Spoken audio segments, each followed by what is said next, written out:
Bonjour à vous et bienvenue dans cette philosophie du bar.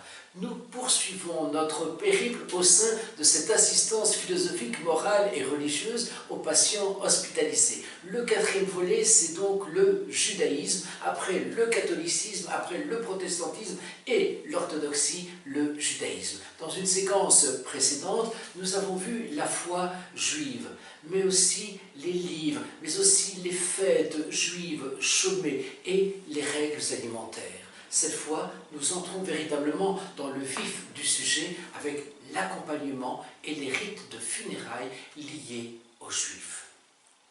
Le sens tout d'abord donné à la mort. Comme pour toute religion, c'est la croyance en la résurrection et la vie éternelle. Accompagnement. L'organisation d'une présence continue, et ils insistent justement sur cette présence continue au chevet du malade en fin de vie. Des prières sont récitées, prières pour la maladie, pour l'agonie et la mort, dites par les proches ou encore par les ministres du culte, à savoir les rabbins. Si possible, toute manifestation de chagrin est évitée, comme d'ailleurs chez les musulmans que l'on verra par la suite. Toilette mortuaire. La toilette mortuaire est confiée à l'Evra Kadisha, c'est-à-dire la Sainte Compagnie, l'association religieuse s'occupant des morts. L'Evra Kadisha effectuera la Tahara, c'est-à-dire la toilette purificatrice, une femme pour une femme, un homme pour un homme. Cette association revêt aussi le défunt d'un linge blanc afin de signifier l'égalité de toute personne face à la mort. Présentation du défunt.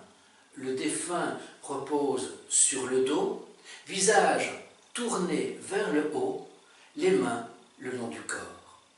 Les bijoux et les prothèses doivent être retirés. Prothèses externes, cela va sans dire. Le corps est manipulé le moins possible et est couvert d'un drap blanc. Veillée funéraire.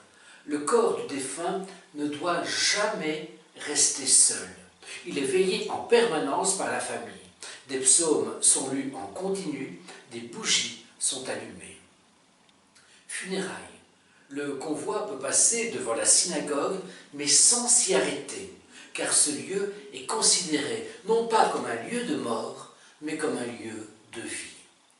La cérémonie a lieu au cimetière en présence d'un rabbin qui fait l'oraison funèbre. Chacun jette 3 pelletées de terre. Enfin, le Kaddish est récité. Le Kaddish, c'est une des prières essentielles des Juifs. C'est une prière d'exaltation et de glorification du nom de Dieu. C'est aussi en référence avec les visions eschatologiques du prophète Ézéchiel. Jusqu'à ce que le corps soit enterré, l'attention doit se porter sur le défunt et uniquement sur lui. Inutile de s'adresser à la famille. Coutume pour les invités, des dons à une association choisie par la famille.